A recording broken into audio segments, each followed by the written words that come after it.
Highly hazardous chemicals, इनको manage करने के लिए आपके पास क्या प्रोसेस होगा, क्या आपके पास स्ट्रेटजी होगी, किस तरह आप इनको कंट्रोल कर सकते हैं। जब भी हमने किसी हैज़र्ड को कंट्रोल करना होता है, जिस तरह हमने इससे पहले भी देखा है, हम हैज़र्ड को कंट्रोल करने के लिए पहले उसकी जो रीजंस हैं, जो उसकी कॉजेज़ हैं, उनको आइडेंटिफाई कर रहे होते हैं। हम जान रहे होते हैं कि हमारी वर्क प्लेस पे ऐसी कौन सी चीज़ है जो कि हमारी वर्क प्लेस पे डिस्ट्रक्शन काज कर सकती है, हमारी वर्क प्लेस पे इंजरी काज कर सकती है, उसकी वजह से कोई इंसिडेंट या एक्सीडेंट हो सकता है। उसके बाद हम उसका पोटेंशियल मेजर कर रहे होते हैं। हम देखते हैं कि अगर ये डिस्ट्रक्शन काज कर सकती है या इसकी वजह से कोई इमरजेंसी हो सकती है, तो वो इमरजेंसी कौन से लेवल की होगी, क्या वो इमरजेंसी लोअर लेवल की है, मीडियम लेवल की है या हाई लेवल की है। उसके अकॉर्डिंग फिर हम क्या कर रहे होते हैं, उसके लिए हम कोई स्ट्रेटजी बनाते हैं, कोई सोल्यूशन वगैरह इंप्लीमेंट कर रहे होते हैं। ऐसे ही जब भी हमने हाईली हजार्डियस केमिकल्स के बारे में मैनेजमेंट सिस्टम लेके आना है, ऐसा सिस्टम जो कि इसको आइडेंटिफाई करके कंट्रोल करे, तो उसके अंदर भी हमने देखना होगा कि हमारी वर्क प्लेस पे जो भी केमिकल्स मौजूद हैं, जो भी चीज़ें हमारी मौजूद हैं, उनके अंदर किस लेवल का वहाँ पे हैज़र्ड मौजूद है। उसके बारे में हम क्या करेंगे, हाईली हजार्डियस केमिकल्स को हम आइडेंटिफाई करेंगे। आइडेंटिफाई करने के बाद उनके बारे में प्रॉपर जो इंफॉर्मेशन है उसको कलेक्ट करेंगे, और फिर हम इनिशियल जो प्रोसीजर है कि हम उनके रूट काजेज वगैरह को आइडेंटिफाई करके उनके लिए सेफ ऑपरेटिंग जो प्रोसीजर्स हैं वो हम डिफाइन करेंगे, और उन प्रोसीजर को हम वर्कर्स को भी एक्सप्लेन करेंगे। और जब हम वर्कर्स को बताएंगे कि एक हाईली हजार्डियस केमिकल को किस तरह कंट्रोल करना है, वो उसके बाद जब उसके कंटेक्ट में आएगा तो वो उससे वहाँ पे इजीली हैंडल भी करेगा और उससे वहाँ पे वर्क प्लेस को भी सेफ और सिक्योर करेगा। हाईली हजार्डियस केमिकल्स क्या है और प्रोसेसेस क्या होते हैं। हाईली हजार्डियस केमिकल्स मीन ऐसा सब्सटेंस जो कि क्या है, पोजेसिंग टॉक्सिक, जिसके अंदर जहरीलापन है, जो कि बहुत ज़्यादा टॉक्सिक है, रिएक्टिव, एकदम से वो रिएक्शन करता है, फ्लेमेबल, आग लगने वाला है, एक्सप्लोजिव प्रॉपर्टी, और उसके अंदर एक्सप्लोजन होने की, उसकी वजह से धमाका होने की भी उसके अंदर प्रॉपर्टीज़ मौजूद होती हैं। जिस तरह आप देखते हैं केमिस्ट्री लैब अगर आपने पहले किसी ने देखी है तो आपने देखा होगा कि जब प्रैक्टिकल वगैरह कर रहे होते हैं वहाँ पे डिफरेंट केमिकल्स मौजूद होते हैं। उन केमिकल्स को अगर आप इनएडवेंट मिक्सिंग कर लेते हैं, गलत किसी को एक को दूसरे में मिक्स कर लेते हैं, तो वो एकदम से उनके अंदर क्या हो जाता है, एक्सप्लोजन हो जाता है, धमाका हो जाता है। ऐसे ही हाईली हजार्डियस जो केमिकल्स होते हैं, एक तो वो रिएक्टिव होते हैं, मीन चीज़ों के साथ एकदम से मिक्स हो जाते हैं। अब जैसे पेट्रोल है, तो पेट्रोल हमारा ऑयल के अंदर आता है, केमिकल्स के अंदर वो नहीं आएगा। तो पेट्रोल क्या करता है कि उसके फ्लेम्स रिलीज हो रहे होते हैं, वेपर्स वगैरह रिलीज हो रहे होते हैं। जैसे ही आग की कोई चिंगारी उसके थोड़े से भी पास आती है तो वो एकदम से आग को पकड़ लेता है, उसके साथ रिएक्ट कर लेता है और वहाँ पे एकदम से आग फैल जाती है। तो मोस्टली जो केमिकल्स जो कि इंडस्ट्रीज़ के अंदर उनकी जो क्वांटिटीज़ होंगी वो अगर आपकी 10,000 पाउंड से अबव है, और साथ ही उनकी जो कैटेगरी ए है, 1 फ्लेमेबल गैस और flammable liquid with a flash point below 100 degree Fahrenheit on site in one location. और फ्लेमेबल गैसेस या लिक्विड्स वगैरह जिनका जो फ्लेमेबल फ्लैश पॉइंट है, फ्लैश पॉइंट वो पॉइंट जहाँ पे एक जो आपका केमिकल है तो उसकी वहाँ पे क्या होती है कि वेपर्स जो है वो आपके रूम टेम्परेचर के ऊपर रिलीज होना स्टार्ट हो जाते हैं। 37 डिग्री सेल्सियस से कम टेम्परेचर के ऊपर भी वो क्या करेगा, केमिकल अपने वेपर रिलीज कर रहा होगा। उस केमिकल को या उस लिक्विड को या उस गैस को हम क्या कहते हैं, आपकी फ्लेमेबल होती है। तो ये कैटेगरी 1 होती है जिसके अंदर उनका जो रूम टेम्परेचर के ऊपर भी वो क्या कर रहे होते हैं, अपने फ्लेम्स रिलीज कर रहे होते हैं। 9:15 के बाद क्लास के अंदर अलाउ नहीं है। In this case, a process means any activity involving a highly hazardous chemical।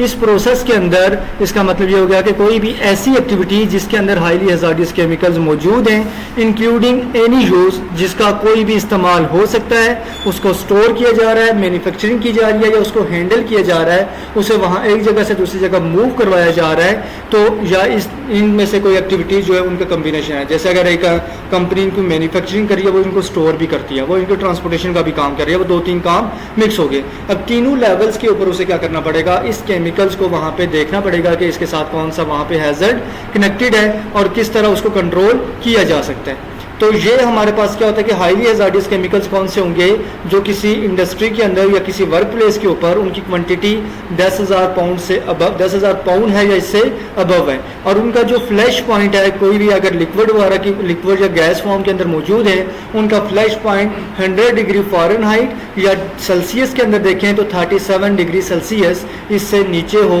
वो फ्लेमेबल, वो कैटेगरी 1 के अंदर आए। कैटेगरी 1 का मतलब होता है कि हाईली फ्लेमेबल, जो कि एकदम से क्या क्या कर देते हैं, उनको आग लग जाती है, वो आग को पकड़ लेते हैं और आग फैल जाती है। एक होता है कि आपके फ्लेमेबल और दूसरे होते हैं कंबस्टेबल।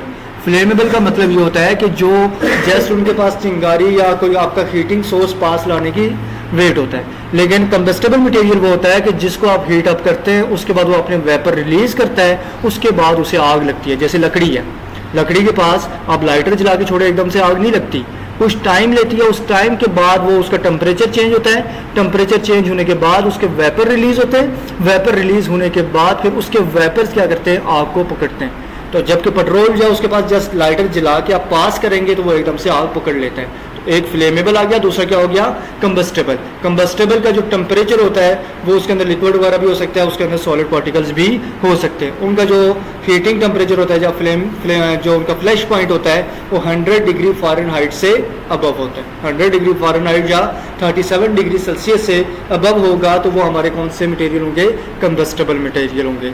और हाईली फ्लेमेबल मटेरियल जो होंगे तो उनका जो टेम्परेचर वो 100 डिग्री फ़ारेनहाइट से कम होगा। Why is the management of highly hazardous chemical a priority. अब ये जो हाईली हैजार्डियस केमिकल्स हैं इनको मैनेज करना, इनका जो यूजेज है, इनकी जो ट्रांसपोर्टेशन है, इनकी जो मैन्युफैक्चरिंग है, इनकी जो स्टोरिंग है, उसको इतनी ज़्यादा अहमियत क्यों दी जाती है, प्रायोरिटी क्यों दी जाती है। अब पहले ही हमने बात की कि हाईली हैजार्डियस केमिकल कौन सा है, वो केमिकल जो एकदम से क्या करता है, रिएक्ट करता है, वो केमिकल जो एक्सप्लोजिव प्रॉपर्टी रखता है, वो केमिकल जो क्या करता है कि वर्क प्लेस पे वहाँ पे फ्लेमेबल होता है, उसको आग लग सकती है, वो आपका केमिकल जो कि हाईली टॉक्सिक है, जहरीला है। अब ऐसा केमिकल अगर वर्क प्लेस पे मौजूद है तो वर्कर जब काम करेंगे तो उनकी हेल्थ क्या होगी, डेंजर के अंदर होगी। अब उनकी हेल्थ को सेफ और सिक्योर करने के लिए फिर हमें क्या होता है, हमें एक हाई लेवल पे मैनेजमेंट लेवल चाहिए होता है, सेफ्टी सिस्टम चाहिए होता है जो क्या करेगा, इन वर्क प्लेसेस के ऊपर इन हाईली हैजार्डियस केमिकल्स को वहाँ पे मॉनिटर करेगा, इनको कंट्रोल करेगा और वर्कर्स को हेल्प करेगा कि वो इनको ईजिली डील कर सकें। जो गोल होता है, जो मेन गोल होता है सेफ्टी मैनेजमेंट का या गोल जो प्रोसेस मैनेजमेंट का हैजार्डियस केमिकल का, इज़ टू प्रिवेंट और minimise the consequences of catastrophic release of toxic reactive flammable और एक्सप्लोजिव केमिकल।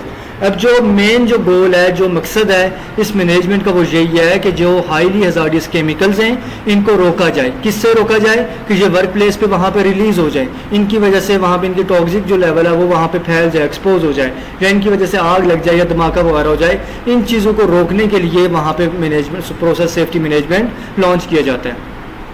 और ये दीज रिलीज में रिजल्ट इन टॉक्सिक फायर और एक्सप्लोजन हैजर्ड। अगर ये वर्क प्लेस पर रिलीज हो जाते हैं, इनकी वजह से वहाँ पे आपकी जो एयर है वो पोल्यूटेड हो जाएगी, टॉक्सिक हो जाएगी, उसके बाद इनकी वजह से आग लग सकती है और इनकी वजह से वहाँ पे कोई धमाका वगैरह भी हो सकता है। इसलिए इनको वहाँ पे मैनेज किया जाएगा। कैटास्ट्रोफिक रिलीज का मतलब होता है जो चीज़ आपके कंट्रोल में वापस ना आए। कैटास्ट्रोफिक रिलीज एक्यूट होता है कि जो आपका माइनर लेवल पे है, और कैटास्ट्रोफिक होता है जो आपका हाई लेवल के ऊपर है, जिसकी वजह से वहाँ पे आप जो खतरा है वो भी बहुत ज़्यादा बढ़ जाता है। Highly hazardous chemical does not apply to oil and gas. Highly hazardous chemical कभी भी हम ऑयल एंड गैस के ऊपर अप्लाई नहीं करेंगे, क्योंकि ऑयल एंड गैस भी क्या है, मिनरल्स हैं जो कि ज़मीन के अंदर से सेपरेटली निकल रहे हैं। और केमिकल्स क्या हैं, केमिकल्स जब डिफरेंट कंपाउंड्स को मिक्स किया जाता है और एक नई चीज़ बना रही होती है, उसे हम क्या नाम देते हैं, केमिकल का। इसके अंदर डिफरेंट एटम्स वगैरह, डिफरेंट एलिमेंट्स वगैरह आपस में कंबाइन होते हैं और फिर एक नई चीज़ बना रहे होते हैं। जिस तरह वाटर है, वाटर के अंदर हाइड्रोजन और ऑक्सीजन ये दोनों चीज़ें शामिल होती हैं, उसके बाद जाके वाटर बनता है। ये भी एक केमिकल है, लेकिन अब ये एक टॉक्सिक केमिकल नहीं है, क्योंकि इसकी प्रॉपर्टीज़ क्या है, न्यूट्रल है। इसका कोई वहाँ पे टेस्ट नहीं होता, टेस्टलेस होता है, कोई इसका प्रॉपर कलर नहीं होता, और इसके अंदर कोई वहाँ पे टॉक्सिसिटी वगैरह भी मौजूद नहीं होती, एक्सप्लोजन वगैरह भी ये काज नहीं करता, इसीलिए ये हैजार्डियस केमिकल्स के अंदर शामिल नहीं होता। Are normally unoccupied remote facilities operated, maintained or serviced by worker who visit the facility only periodically to check its operations and perform necessary operating or maintenance tasks. No workers stay permanently at the facility and therefore exposure to process is low. अब वो facilities जो कि remote facilities हैं, जो कि controlled है, अब वहाँ पे नॉर्मली वर्कर तब जाते हैं जब वहाँ पे जाके क्या करना होता है, कोई एक्टिविटी परफॉर्म करनी है, उनकी मेंटेनेंस करनी है या उनको वहाँ से एक्सट्रैक्ट करना होता है। तो वहाँ पे जब वर्कर्स का स्टे ज़्यादा नहीं है तो उनको वहाँ पे जो खतरा होता है वो भी कम होता है। तो इसीलिए वहाँ पे जो आपके रिमोट फैसिलिटीज़ हैं तो वहाँ पे जो हैज़र्ड्स हैं वो आपके क्या होते हैं, कम होते हैं। फिर नेक्स्ट आ जाता है what is process hazard analysis. Hazard analysis का प्रोसेस क्या है, इस प्रोसेस के अंदर आप क्या एक्टिविटी करते हैं। एनालिसिस जब भी आप कर रहे होते हैं उसके अंदर क्या कर रहे होते हैं, आप चीज़ों के बारे में आप नॉलेज इकट्ठा कर रहे होते हैं, इन्फॉर्मेशन आप इकट्ठी कर रहे होते हैं, जानना चाहते हैं कि ये जो चीज़ है इसके अंदर किस लेवल का ख़तरा मौजूद है, इस चीज़ को हमने किस तरह कंट्रोल करना है, इस चीज़ के क्या वहाँ पे सिम्टम्स हैं, इस चीज़ के वहाँ पे क्या वहाँ पे साइंस वगैरह हैं, क्या इंडिकेशंस हैं, एटमॉस्फेयर के ऊपर इसके क्या इम्पैक्ट्स हैं, इन तमाम चीज़ों को क्या जब आप जान रहे होते हैं, इनके बारे में स्टडी कर रहे होते हैं, इस ओवरऑल फुल स्टडी को हम किसका नाम देते हैं, एनालिसिस का नाम दे रहे होते हैं। अब इसके अंदर दो वर्ड्स आते हैं, एक आता है एनालाइज होता है, एक होता है एनालिसिस। एनालाइज के अंदर आपके जो स्पेलिंग होते हैं वो एंड के ऊपर जी आ रहा होता है, और जब इसके अंदर आपका आता है SIS तो ये वर्ड क्या बन जाता है, एनालिसिस। तो जब दूसरा वर्ड होगा एनालाइज होगा, एनालाइज डिफरेंट आ जाएगा और एनालिसिस डिफरेंट आ जाएगा। प्रोसेस हैजर्ड एनालिसिस और hazard evaluation that identify, evaluate and control the process hazard. Process hazard analysis एक ऐसा प्रोसेस है जिसके अंदर आप खतरे के बारे में जानते हैं, जानने के बाद आप उसको चेक करते हैं उसका कितना किस लेवल पे वो हार्मफुल है, किस लेवल का उसके अंदर खतरा मौजूद है, then control the process hazard, और वो जो प्रोसेस आपका चल रहा है, वो जो एक्टिविटी चल रही है उसके अंदर हैजर्ड को कंट्रोल करते हैं। इस पूरे जो सिस्टम को हम किसका नाम देते हैं, प्रोसेस हैजर्ड एनालिसिस का नाम देते हैं। जिस तरह आपसे मैंने क्वेश्चन पूछा था कि इन्वेस्टिगेशन क्या है, आप कह रहे थे कि इन्वेस्टिगेशन ये है जब हादसा हो गया किसी को बुलाओ आ रखे वहाँ पे देखो, ये इन्वेस्टिगेशन नहीं है। वो तो कोई पब्लिक वाला पर्सन भी गुजर रहा होगा, उसे भी आप बोल सकते हैं कि आके देखो क्या हो गया, क्या वो इन्वेस्टिगेशन हो गई है, नहीं है ना। इन्वेस्टिगेशन क्या है, एक सिस्टमैटिक प्रोसेस है जिसके अंदर एक अथॉरिटेटिव पर्सन जिसको पावर दी गई है कि वो एक्टिविटी परफॉर्म कर सकता है, वो वर्क प्लेस पे आएगा। वर्क प्लेस पे आने के बाद जो वहाँ पे इंसिडेंट या एक्सीडेंट हुआ है उसकी काजेज आइडेंटिफाई करेगा, उसके अंदर क्या लॉसेज हुए हैं उनको आइडेंटिफाई करेगा, इसको डॉक्यूमेंटाइज करेगा और उसके बारे में रिकमेंडेशन देगा और बताएगा कि इस प्रोसेस को कंट्रोल कैसे करना है ताकि फ्यूचर के अंदर इसके कॉन्सिक्वेंसेज से बचा जा सके। तो मोस्टली ने जो लिखा हुआ है वो यही लिखा हुआ है कि इन्वेस्टिगेशन ऐसा प्रोसेस है जिसके अंदर जांच पड़ताल की जाती है। वो तो इन्वेस्टिगेशन जांच पड़ताल ही हो गया, वो आंसर नहीं हुआ, इसलिए ऑलमोस्ट सबका क्रॉस है। ये ना हो कि बाद में कहेंगे हमने तो सही लिखा हुआ है, सही भी जो डेफिनेशन वापस रीड आउट करेंगे उसके अंदर पूरे ये वर्ड्स आ रहे हैं, आइडेंटिफाई करना, उसकी रूट कॉजेज को आइडेंटिफाई करना, उसके बाद उसको कंट्रोल करना, उसकी डॉक्यूमेंटेशन करना, रिव्यू करना। ये 4 से 5 स्टेप्स आते हैं जो कि एक इन्वेस्टिगेशन के अंदर प्रॉपरली वहाँ पे फॉलो किए जाते हैं, उसके बाद इन्वेस्टिगेशन कंप्लीट होती है। एक स्टेप भी इसके अंदर शॉर्ट है, डॉक्यूमेंटेशन नहीं है, इन्वेस्टिगेशन आपकी प्रॉपर नहीं होगी। तो जांच पड़ताल के लिए भी वहाँ पे एक सिस्टम चाहिए। जब आप फॉर्मल स्टडी के अंदर आ रहे हैं, ये डेफिनेशन वो लिख सकता है जिसने कि अभी इन्वेस्टिगेशन के बारे में पढ़ा ही नहीं है, जिसने पढ़ा होगा तो उसकी डेफिनेशन अब ये नहीं होगा। प्रोसेस हैजर्ड एनालिसिस के अंदर क्या किया जाएगा, इन चीज़ों को एवेल्यूएट किया जाएगा। और ये मोस्टली जो एम्प्लॉयर होते हैं तो उन्होंने क्या करना होता है, जब भी कोई प्रोसेस स्टार्ट करना होता है, कम्प्लेक्स कोई प्रोसेस है, कोई एक्टिविटी वगैरह स्टार्ट कर रहे हैं, उसके अंदर उन्होंने हैजर्ड एनालिसिस करनी होती है ताकि वो जान सकें कि उसके अंदर कौन कौन से हैजर्ड्स मौजूद हैं, किन हैजर्ड्स को उन्होंने प्रायोरिटी देनी है। और वहाँ पे जब उन्होंने एनालिसिस करना होता है तो एनालिसिस के दौरान वहाँ पे जो प्रोसेस हैजर्ड्स हैं, number of potentially affected workers हैं, उनकी एज क्या है, ऑपरेटिंग हिस्ट्री क्या है, पास्ट के अंदर इन केमिकल की वजह से क्या इंसिडेंट हुए, क्या हादसा हुए, उनके अंदर कितना नुकसान हुआ है, इन तमाम चीज़ों को वहाँ पे कंपेयर किया जाता है। कंपेयर एंड कंट्रास्ट के थ्रू फिर वहाँ पे रिजल्ट्स निकाले जाते हैं। अब जो एम्प्लॉयर है तो वो एक या एक से ज़्यादा मेथड भी यूज़ कर रहा होता है जब उसने प्रोसेस हैजर्ड एनालिसिस करना होता है। उसके अंदर वो चेकलिस्ट को यूज़ करता है। चेकलिस्ट क्या होती है, चेकलिस्ट एक आपके पास डॉक्यूमेंट होता है जिस डॉक्यूमेंट के अंदर वहाँ पे आपकी डिफरेंट चीज़ों के बारे में इंफॉर्मेशन मौजूद होती है और उनको 1 बाय 1 वहाँ पे चेक किया जा रहा होता है। तो वो आपका क्या आ जाता है, प्रोसेस आपका इन्वेस्टिगेशन का आ जाता है, इंस्पेक्शन का चेकलिस्ट। ये अब आपके क्या है, चेकलिस्ट है। इस चेकलिस्ट के अंदर पहले से क्या है, क्वेश्चंस लिखे हुए हैं, जो एक्टिविटीज़ वहाँ पे परफॉर्म होने वाली उन तमाम के बारे में यहाँ पे ये क्वेश्चंस लिखे हुए हैं। जब आप इनको सॉल्व करेंगे, इन क्वेश्चन को 1 बाय 1 चेक करते जाएंगे तो इनके आपके जो कमेंट्स होंगे यस और नो के अंदर बता देंगे आपकी वर्क प्लेस कितनी सेफ और सिक्योर है। तो ये चेक लिस्ट होती है जो कि यूज़ की जा रही होती है जब आप प्रोसेस हैजर्ड एनालिसिस कर रहे होते हैं, वहाँ पे चीज़ों के बारे में जान रहे होते हैं। उसके बाद hazard and operability study, HAZOP। HAZOP hazard and operability study का मतलब है कि जो हैज़र्ड है अगर वो ऑपरेट कर जाता है, वो वहाँ पे हैज़र्ड एक्सपोज हो जाता है, वो हैज़र्ड किसी इन्वायरमेंट के अंदर आपके सामने आ जाता है, तो अब आप क्या करेंगे? तो उसके अंदर क्या किया जाता है कि अब ऑपरेबिलिटी स्टडी के अंदर फॉर एग्जांपल एक केमिकल है, जैसा आप कहते हैं कि बाइक की ब्रेक फेल हो तो स्पीड ज़्यादा हो तो जो एक्सीडेंट होगा उसके अंदर डेथ के चांसेस ज़्यादा हैं। कैसे पता आपको? इससे पहले हो चुकी है।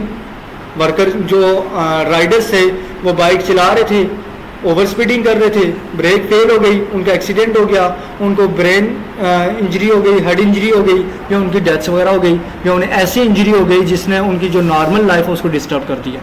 अब ये जो चीज़ आपको किससे पता चलती है? पास्ट इंसिडेंट से पता चल रही होती है। जैसे कोरोना आया था, कोरोना स्टार्ट में आया तो आपने कहा कि ये कोई इतनी बड़ी डिजीज़ नहीं है। क्यों?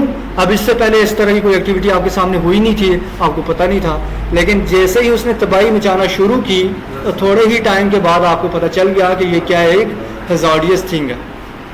तो यही जब तक ये एक्टिविटीज़ पास्ट के अंदर नहीं हुई होती तो उस तब तक आपको इन चीज़ों के बारे में पता नहीं होता। इसी तरह हैज़र्ड एंड ऑपरेबिलिटी स्टडी देखी जाती है कि ये जो हैज़र्ड्स हैं इनके साथ अगर कोई वर्कर काम करता है उसको किस लेवल का वहाँ पे नुकसान पहुँचेगा, उसके थ्रू भी आपका जो प्रोसेस हैज़र्ड एनालिसिस है वो कंडक्ट हो रहा होता है। फिर failure mode in effect analysis, अगर कोई मशीन वगैरह कोई केमिकल वगैरह जब आप लैब के अंदर काम कर रहे हैं, काम करते वक्त कोई आपकी इनएडवेंट मिक्सिंग हो गई है, गलत चीज़ों को मिक्स कर दिया है, या उसको प्रॉपर जो कंडीशंस है उनके अंदर मेंटेन नहीं किया, तो उसकी वजह से अगर वो फेल हो जाता है उसका क्या नुकसान होगा, उसके थ्रू भी हैज़र्ड एनालिसिस किया जाता है।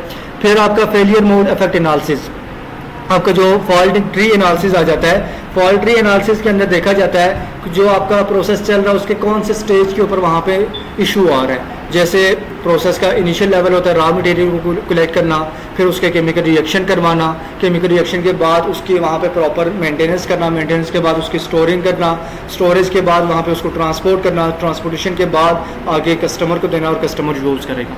अब इसके अंदर देखा जाएगा कि ये जो केमिकल है वो कौन से लेवल पे जाके नुकसान पहुँचा रहा है, उस लेवल पे फिर वहाँ पे क्या किया जाएगा, चीज़ों को इम्प्रूव किया जाएगा। तो प्रोसेस हैज़र्ड एनालिसिस वहाँ पे जो प्रोसेस के अंदर हैज़र्ड्स हैं उनको भी एड्रेस करेगा, आइडेंटिफाई करेगा कि इससे रेलिवेंट कोई प्रीवियस इंसिडेंट मौजूद है या नहीं मौजूद, उसके क्या कैटास्ट्रोफिक वहाँ पे कॉन्सिक्वेंसेस थे, क्या इश्यूज वगैरह थे, और वर्क प्लेस पे इसको कंट्रोल करने के लिए कौन से हमारे पास एप्लीकेबल मेथड्स हैं जिनको हम यूज़ कर सकते हैं और इसको कंट्रोल कर सकते हैं। Who should perform process hazard analysis, process hazard analysis ये करेगा कौन, ये एक्टिविटी कौन सा बंदा कर सकता है? तो प्रोसेस हैज़र्ड एनालिसिस जस्ट वो बंदा करेगा जो एक कॉम्पिटेंट पर्सन होगा। कॉम्पिटेंट पर्सन जिसके अंदर हमने पहले से 3 चीज़ें देखी थी, उसकी स्किल्स देखी थी, नॉलेज देखा था, और थर्ड चीज़ एटीट्यूड देखा था। अब इसके अंदर ये वो पर्सन करेगा जो कि उस प्रोसेस के बारे में तमाम इंफॉर्मेशन रखता है, उसके बाद उससे पहले भी उसने कोई एक्सपीरियंस वगैरह किया हुआ है, ये हैज़र्ड एनालिसिस का जो प्रोसेस है उसने पहले भी वहाँ पे किया हुआ है। इन मेथड्स को जो मेथड्स हमने देखे हैं कि चेक लिस्ट को यूज़ करना, फॉल्ट ट्री एनालिसिस करना, फेलियर मोड इफेक्ट एनालिसिस देखना, HZOP, अब ये जो एक्टिविटीज़ है इनके बारे में भी उसे नॉलेज होगा तो वो पर्सन क्या कर सकता है, प्रोसेस एनालिसिस को कंडक्ट कर सकता है। How often should we perform analysis, ये एनालिसिस कितनी बार आपको करनी चाहिए? जब भी आप कोई नया प्रोजेक्ट स्टार्ट करेंगे उस प्रोजेक्ट को स्टार्ट करने से पहले ये एनालिसिस की जाएगी।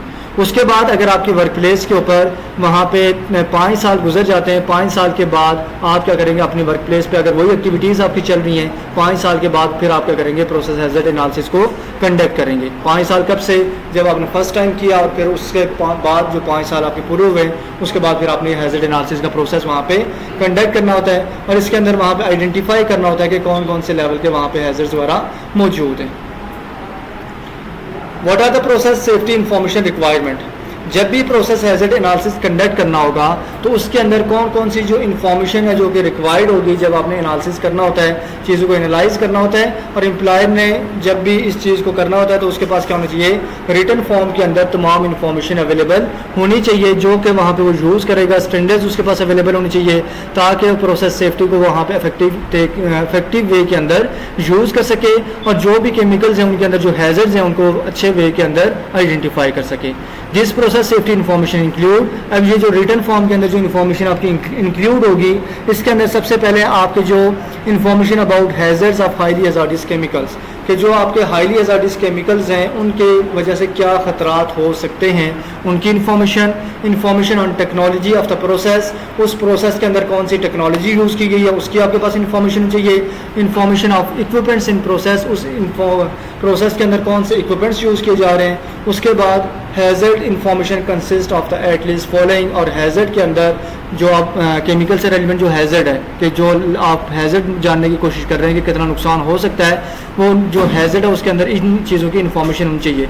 टॉक्सिसिटी लेवल, सबसे पहले कि जो केमिकल है वो कितना टॉक्सिक है। सेकंड, उसके बाद परमिसिबल एक्सपोजर लिमिट, एटमॉस्फेयर के अंदर कितनी लिमिट है जहाँ तक अगर ये मौजूद है तो ये सेफ और सिक्योर है, उससे अगर ये अबव जाएगा तो वर्कर्स की जो हेल्थ है वो क्या होगी, रिस्क के ऊपर होगी। जिस तरह लेड कंपाउंड है, लेड है, अब ये अगर वर्क प्लेस के अंदर 30 माइक्रोग्राम से ज़्यादा मौजूद है पर क्यूबिक मीटर के ऊपर, पर स्क्वायर मीटर के ऊपर, तो ये इसका जो एक्शन लेवल है वो स्टार्ट हो जाता है। एक्शन लेवल का मतलब ये होता है कि अब ये क्या करेगा, एटमॉस्फेयर के अंदर जो गैसेज हैं उनके साथ रिएक्ट करना शुरू कर देगा। और फिर अगर इसकी अमाउंट 50 माइक्रोग्राम से अबव चली जाती है, अब ये क्या हो जाएगी, इसकी परमिसिबल एक्सपोजर लिमिट, मतलब इसकी वो लिमिट जो कि सेफ लिमिट थी उससे ये अबव चला जाएगा, और अब ये जो वर्कर्स हैं उनके लिए क्या होगा, हज़ार्डियस होगा, वर्कर्स के लिए क्या होगा, इनफेक्टिव होगा। उसके बाद फिजिकल डाटा, कि इसका जो कलर है वो किस तरह का है, फ्रेगनेंस वगैरह क्या है, इन चीज़ों के बारे में रिएक्टिविटी डाटा, किन चीज़ों के साथ ये रिएक्ट कर लेता है। जिस तरह एक आपका आ जाता है बेंजीन है, या इसी तरह एक आपका केमिकल है जो कि अगर आप रूम टेम्परेचर पे छोड़ते हैं ना, वो एकदम से उसकी वजह से क्या हो जाती है, एटमॉस्फेयर के अंदर आग लग जाती है, जस्ट रूम टेम्परेचर के ऊपर छोड़ने की वजह से। अब उससे फिर क्या किया जा रहा होता है, एसीटोन के अंदर डिजोल्व करके छोड़ा जाता है। जब भी उसे रखा जाता है, एसीटोन जो है उसके अंदर डिजोल्व किया जाता है, उसे रखा जाता है, क्योंकि एसीटोन क्या कर देता है, उसको उसके टेम्परेचर से नीचे लेके आ जाता है और उसे सेफ लिमिट तक वहाँ पे रख रहा होता है। अगर आप उसको रूम टेम्परेचर के ऊपर खोल के छोड़ेंगे, एकदम से आग लग जाएगी रूम के अंदर। तो इसीलिए उसका रिएक्टिविटी डाटा भी पता होना चाहिए। कुछ चीज़ें जस्ट ऑक्सीजन के कांटेक्ट में आते ही आग लग जाती है। फिर क्रोजिविटी डाटा, किन चीज़ों के अंदर आप उनको स्टोर नहीं कर सकते। जिस तरह आपको पता है कि एसिड आपने कभी भी स्टील प्रोडक्ट के अंदर स्टोर होते हुए नहीं देखा, या तो वो ग्लास के अंदर स्टोर हुआ होता है, शीशे के अंदर, या तो वो स्टोर हुआ होता है प्लास्टिक मटेरियल के अंदर, क्योंकि वो उसके साथ रिएक्ट नहीं कर रहा होता। इसीलिए आपको उसके क्रोजिविटी डाटा भी पता होना चाहिए। Thermal and chemical stability, thermal में टेम्परेचर से रिलेवेंट आ रहा है कि कितने टेम्परेचर के ऊपर ये स्टेबल रहेगा, किस टेम्परेचर के ऊपर जाके इसके वेपर्स रिलीज होना स्टार्ट हो जाएंगे। And hazardous effects of inadvertent mixing, अगर इसके अंदर कोई चीज़ गलत मिक्स कर लेते हैं उसकी वजह से क्या होगा। जिस तरह ऑयल सही से गर्म कर लें, उसके अंदर एक पानी का मग डाल दें, तो क्या होता है, फिर आग लग जाती है। कुकिंग ऑयल है, उसके अंदर जैसे पानी फेंक देते हैं, गर्म है सही, तो आग लग जाती है। वो क्या है, इनएडवर्टेंट मिक्सिंग है, उसके अंदर आप पानी डाल नहीं सकते। इसी तरह इनके अंदर भी कुछ चीज़ें होती हैं जो अगर आप मिक्स करेंगे, इनकी वजह से वहाँ पे ब्लास्ट वगैरह हो सकते हैं। उसके अलावा कुछ और इन्फॉर्मेशन है जो कि आपके पास वहाँ पे अवेलेबल होनी चाहिए जब भी आप इनके साथ डील कर रहे होते हैं। उसके अंदर ब्लॉक फ्लो और सिंप्लीफाइड प्रोसेस फ्लो डायग्राम, कि इनका जो फ्लो डायग्राम के किस लेवल पे कैसे ये फ्लो करते हैं, क्या ये एटमॉस्फेयर के अंदर वहाँ पे चीज़ों के अंदर वहाँ पे शामिल होते हैं, या आपकी ऑक्सीजन के साथ वहाँ पे रिएक्ट कर लेते हैं, किन चीज़ों के साथ। प्रोसेस केमिस्ट्री, इस प्रोसेस की केमिस्ट्री क्या है, कितने टेम्परेचर के ऊपर किस तरह इसको बनाया गया है। उसके बाद मैक्सिमम इंटेंडेड इन्वेंट्री, इसको मैक्सिमम कितना इन्वेंट किया जा सकता है, कितना इसको बनाया जा सकता है। Safe upper limit, lower limit, इसकी अपर लिमिट कितनी है जो कि एटमॉस्फेयर के अंदर हो तो ये सेफ है, लोअर लिमिट कितनी होनी चाहिए। उसके बाद एवोल्यूशन, इसके अगर कंसिक्वेंसेस क्या होंगे अगर हम डेविएशन करेंगे, इसके जो रूल्स एंड रेगुलेशंस हैं उनको फॉलो नहीं करेंगे, उसकी वजह से कौन से खतरात है जो कि हमें देखने को मिलेंगे। And also information of the equipments, उसके बाद जो आपके इन्फॉर्मेशन है इक्विपमेंट्स जो आप यूज़ कर रहे हैं, उसके अंदर मटेरियल ऑफ कंस्ट्रक्शन, जो इसके अंदर मटेरियल यूज़ हो रहा है कंस्ट्रक्शन के लिए, डिफरेंट जो केमिकल कंपाउंड यूज़ हो रहे हैं, पाइपिंग एंड इंस्ट्रूमेंट जो कि आपके डिफरेंट टूल्स यूज़ हो रहे हैं, इलेक्ट्रिकल क्लासिफिकेशन जो करंट वगैरह, जो टेम्परेचर, जो इलेक्ट्रिकल सिस्टम यूज़ हो रहा है, रिलीफ सिस्टम जो कि आपको वेंटिलेशन सिस्टम के साथ कनेक्टेड है। उसके बाद आपके डिज़ाइन बेसिस के आपका वहाँ पे relief system and design basis के वहाँ पे आपके प्रोसेस के दौरान किस तरह आप इससे अपने आप को बचा सकते हैं। वेंटिलेशन सिस्टम डिज़ाइन, जिस एरिया के अंदर आप इस केमिकल्स के साथ आप एक्टिविटीज़ परफॉर्म कर रहे हैं उसके अंदर जो हवा का निज़ाम है, ऑक्सीजन लेवल है, उसको किस तरह आपने मेंटेन करना है, ऑक्सीजन के अंदर इसको किस तरह मिक्स होने से बचाना है। Material and energy balance, material जो है और एनर्जी बैलेंस किस तरह क्रिएट करना है। सेफ्टी सिस्टम, और सेफ्टी सिस्टम कौन सा है जिसके थ्रू आप क्या कर सकते हैं, इन एक्टिविटीज़ को वहाँ पर परफॉर्म कर सकते हैं। And what are the safe operating procedures. अब ये जो केमिकल्स हैं जिसके बारे में हमने तमाम चीज़ें इंफॉर्मेशन वगैरह कलेक्ट की है, अब इसके अंदर जो सेफ्टी प्रोसीजर सिस्टम क्या होगा, सेफ्टी ऑपरेटिंग सिस्टम क्या होगा। Safety operating system provides clear instruction. Safety operating system वो डॉक्यूमेंट्स होते हैं, वो सिस्टम होता है जो कि आपको हदायत देता है कि सेफ्टी कंडक्टिंग एक्टिविटीज़ कि आप किस तरह सेफली इस केमिकल को स्टोर कर सकते हैं, मैन्युफैक्चरिंग कर सकते हैं, इसको यूज़ कर सकते हैं। और साथ additionally the process must be readily available to the employees, और साथ ही ये जो प्रोसेस है ये तमाम एम्प्लॉयज़ को अवेलेबल होना चाहिए ताकि वो इसको स्टडी करके उसके अकॉर्डिंग अपनी एक्टिविटीज़ परफॉर्म कर सकें। The employee shall develop and implement procedure addressing at least the following dealing with highly hazardous chemical processes। अब एम्प्लॉयज़ ने क्या करना होता है, एम्प्लॉयज़ ने इस प्रोसेस को अडॉप्ट करना होता है और इसको डेवलप करना होता है और इसको अपनी एक्टिविटीज़ के यूज़ करना होता है। कब कब, जब इनिशियल स्टार्टअप, जब केमिकल के साथ वो काम करना शुरू करेंगे। नॉर्मल ऑपरेशन, नॉर्मली उनकी मैन्युफैक्चरिंग कर रहे हैं या स्टोरिंग कर रहे हैं। टेम्परेरी ऑपरेशन, आर्जी तौर पे कोई केमिकल्स के साथ काम हो रहा है। इमरजेंसी शट डाउन, अगर वो कोई क्या कर रहे हैं कि इमरजेंसी आ गई उसके अंदर वो चीज़ों को रोक रहे हैं। उसके अंदर इमरजेंसी ऑपरेशन, इमरजेंसी के अंदर उन्होंने इसके साथ केमिकल्स के साथ कौन से ऑपरेशन परफॉर्म करने हैं। नॉर्मल शट डाउन क्या होता है, नॉर्मली अपनी जो एक्टिविटीज़ है उनको किस तरह बंद किया जाएगा। Startup following a turn around, जब आप क्या कर रहे हैं कि अपनी एक्टिविटीज़ चेंज कर रहे हैं उसके अंदर स्टार्टअप कैसे होगा।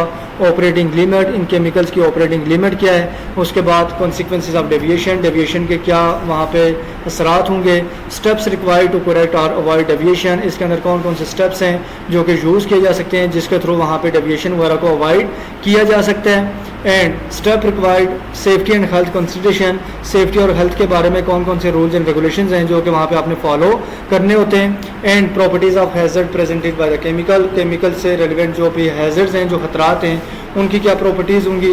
प्रिकॉशंस एंड कंट्रोल मैयड, इनके लिए आपके पास क्या हदायत हैं, कौन सी चीज़ें जो कि यूज़ करके आप इनको कंट्रोल कर सकते हैं। And safety system and their function, safety system क्या है, उसका काम क्या है। इन तमाम चीज़ों को जब भी वो परफॉर्म कर रहे होंगे इनसे रेलिवेंट उनके पास वहाँ पे रिटन फॉर्म के अंदर प्रोसेस मौजूद होना चाहिए और इसके रेलिवेंट जो एम्प्लॉयज़ हैं उनके पास ट्रेनिंग होगी। उसके बाद केमिकल्स की जो हैंडलिंग होगी वो इफेक्टिव वे के अंदर होगी। अगर इन चीज़ों को प्रॉपर्ली वो मॉनिटर नहीं करेंगे, इनको डेवलप नहीं करेंगे, तो जो भी आपके केमिकल से रेलिवेंट एक्टिविटीज़ हैं उनके दौरान जो वर्कर्स हैं उन्हें वहाँ पे बड़े लेवल पे हादसात का सामना करना पड़ सकता है।